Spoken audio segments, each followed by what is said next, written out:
Bonjour Madame la Ministre. Tout d'abord, merci de nous recevoir aujourd'hui au sein du ministère à Paris. C'est un grand honneur pour moi d'avoir l'opportunité de vous interviewer. Vous êtes ministre déléguée à l'insertion auprès de la ministre du Travail, de l'Emploi et de l'Insertion depuis juillet 2020. Racontez-moi un petit peu votre parcours. Comment devient-on ministre ? Bonjour, je voudrais vous dire combien je suis heureuse de vous accueillir ici, dans mon bureau au ministère du Travail, de l'Emploi et de l'Insertion. Alors, en fait, je suis une élue locale. J'ai été la première femme élue au Conseil général du Haut-Rhin à l'époque. Et puis, j'ai été présidente du Conseil départemental du Haut-Rhin. Je me suis beaucoup démenée dans le cadre de la crise du printemps 2020, puisque vous savez que l'Alsace a été particulièrement touchée au moment de cette crise.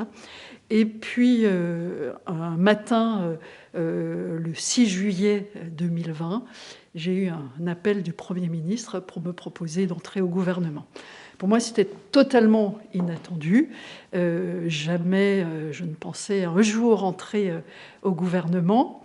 Et le Premier ministre m'a dit qu'il souhaitait, du fait de la crise qui a été très forte en Alsace, du fait aussi qu'il souhaitait qu'un élu, une élue locale entre au gouvernement et prenne en charge l'insertion. Il m'a dit avoir pensé à moi. Pour moi, c'est un choix qui m'honore. C'est aussi un choix qui m'oblige. Et c'est pourquoi je n'ai pas hésité une seconde avant de lui répondre positivement, tout en lui disant « Monsieur le Premier ministre, je ne suis que présidente de conseil départemental, je ne suis qu'une petite élue locale. » Et Monsieur le Premier ministre m'a répondu « Eh bien moi, Madame la Présidente, je suis encore plus petite élue locale que vous, puisque maire d'une petite commune, Prades, de 6 000 habitants. » Et c'est le début d'une belle aventure, d'une grande aventure, parce que l'insertion, ça a beaucoup de sens, en particulier dans une période compliquée, difficile, dans la crise que nous vivons. Eh bien, je m'attache à vraiment aller chercher, aller vers ceux qui sont les plus fragiles, qui sont sans emploi, pour leur dire, pour vous aussi, il y a une place dans la société et vous avez un rôle à jouer dans la société. Quelles actions ont été mises en place en 2021 et quel bilan pouvez-vous faire de l'année qui vient de s'écouler ? Alors, fort heureusement, beaucoup d'actions ont été mises en place et elles me tiennent tout à cœur. Je vais peut-être vous citer tout d'abord le plan de relance de l'inclusion que j'ai mis en place dès mon arrivée au gouvernement. C'est un plan de 520 millions d'euros sur 2020 et 2021 avec 2 objectifs. Le premier objectif, c'est de permettre aux entreprises de l'inclusion de traverser la crise. Parce que ce sont des entreprises comme les autres, elles ont rencontré des difficultés et il fallait leur permettre de garder la tête hors de l'eau pendant la crise. On y est arrivé, 95% des structures de l'insertion ont bénéficié de ce fonds. Et puis le deuxième objectif, c'était de permettre à ces entreprises de se développer, de se transformer et de créer de nouveaux emplois dans l'insertion. Et là aussi, je peux vous dire qu'à la fin de l'année 2021, eh bien, nous étions sur le point d'avoir 75 000 emplois supplémentaires. Et l'objectif d'ici la fin de 2022, c'est 110 000 emplois nouveaux dans l'insertion. Et j'aime les chiffres, mais je préfère dire aussi qu'à chaque fois, il y a des personnes derrière ces chiffres. Et en l'occurrence, ce sont 110 000 solutions supplémentaires pour des personnes qui aujourd'hui sont sur le bord de la route. Ça, c'est vraiment l'un des premiers dispositifs que j'ai mis en place. Un deuxième qui est en train de se déployer, c'est les services publics de l'insertion et de l'emploi. Qu'est-ce que c'est que le SPIE ?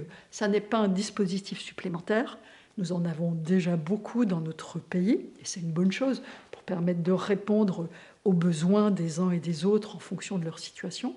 Le service public de l'insertion et de l'emploi, c'est d'éviter le parcours du combattant aux personnes qui sont en difficulté et qui recherchent une activité et un emploi. Ça veut dire que vous frappez à une porte, et cette première porte à laquelle vous frappez est la bonne. Ça, c'est le premier point. Et le deuxième point, c'est le « dites-le nous une fois pour toutes ». Ça veut dire qu'une fois que vous avez frappé à la porte, admettons que ce soit Pôle emploi, la mission locale ou le conseil départemental, eh bien, tous les acteurs de l'insertion et de l'emploi travaillent ensemble pour trouver la solution et vous proposer la solution à la situation qui est la vôtre. C'est une grande avancée. D'ici la fin du mois de janvier, ce sont 80 territoires, en gros 80 départements qui auront vu se déployer le service public de l'insertion et de l'emploi. Et puis, ce dispositif se déploie, j'ai envie de dire, en toute confiance entre l'État, les collectivités et les différents partenaires de l'insertion et de l'emploi, parce que pour moi, qui suis aussi une élue locale, eh bien, je crois vraiment en l'intelligence des territoires. Alors, il y a beaucoup d'autres dispositifs dont je pourrais vous parler à destination des jeunes, à destination des publics en situation de handicap, à destination des détenus, des réfugiés. Et je le redis, derrière chacune de ces actions, il y a des personnes qui retrouvent un espoir dans la vie.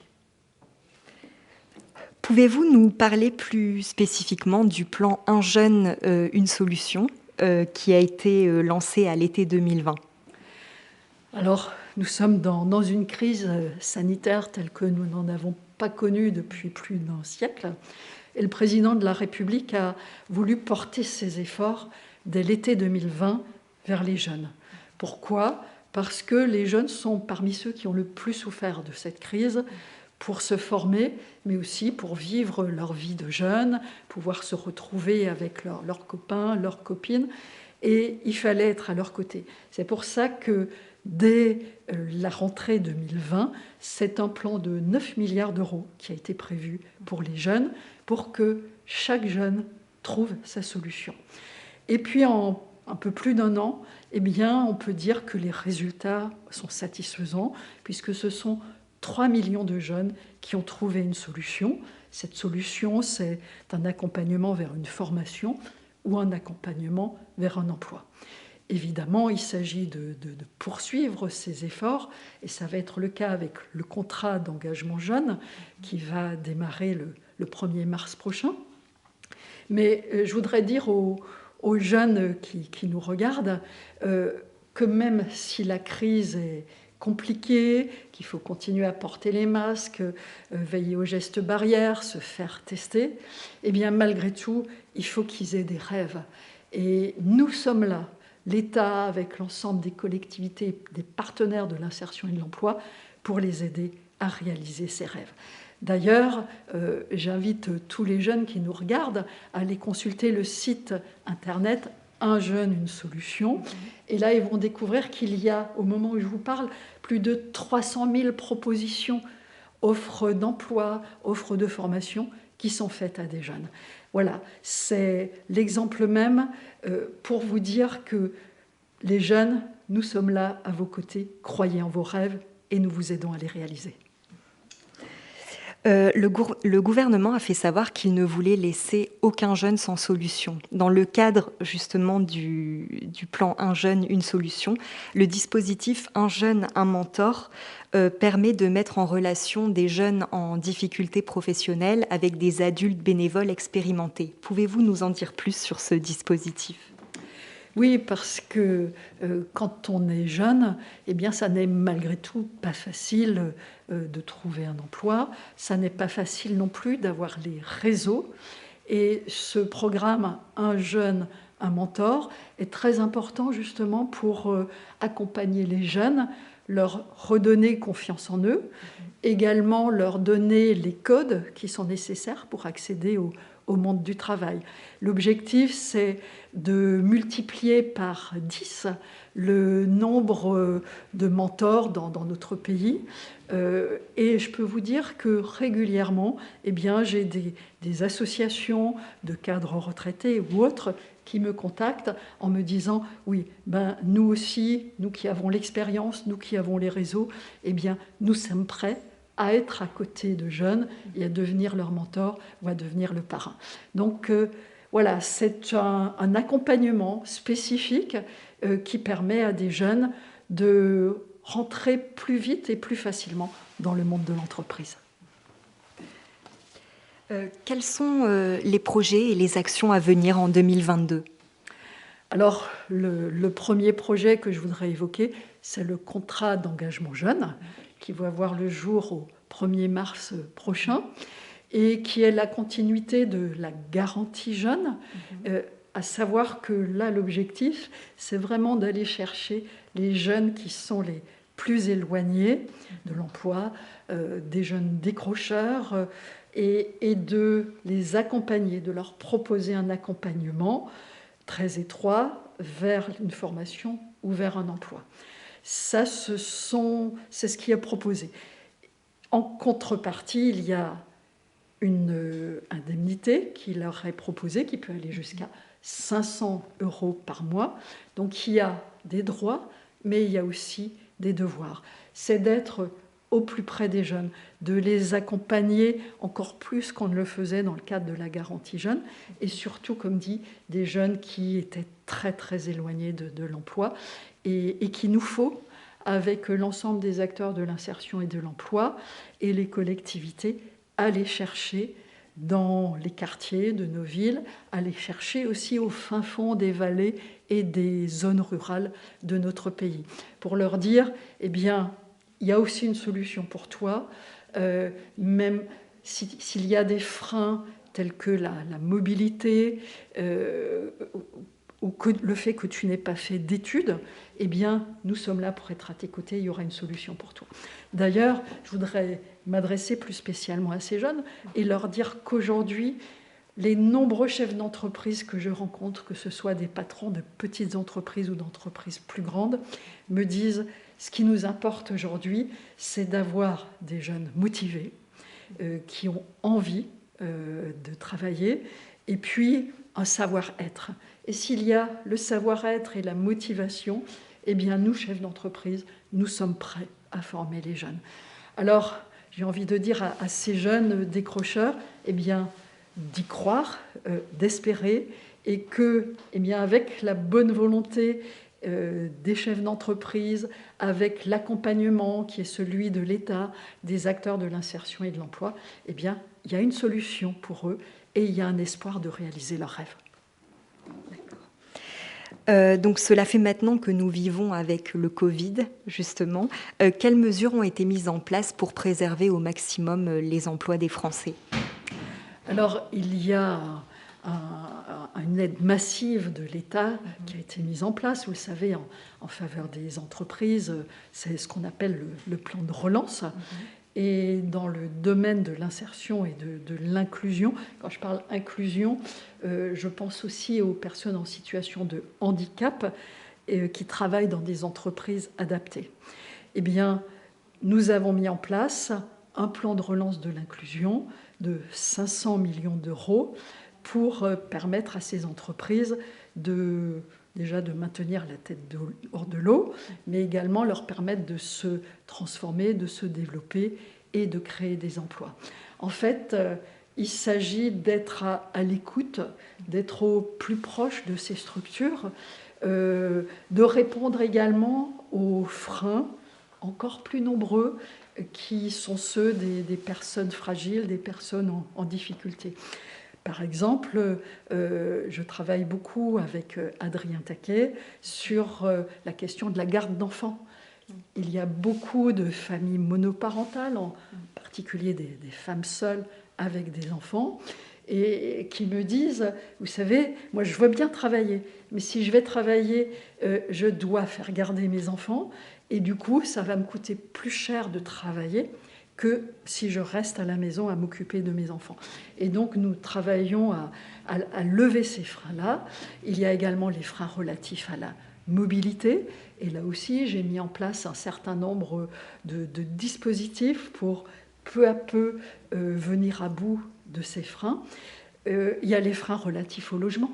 Si vous n'avez pas de logement, ça n'est pas possible de trouver un travail et surtout de rester dans un travail. J'ai fait un déplacement la semaine dernière dans un département.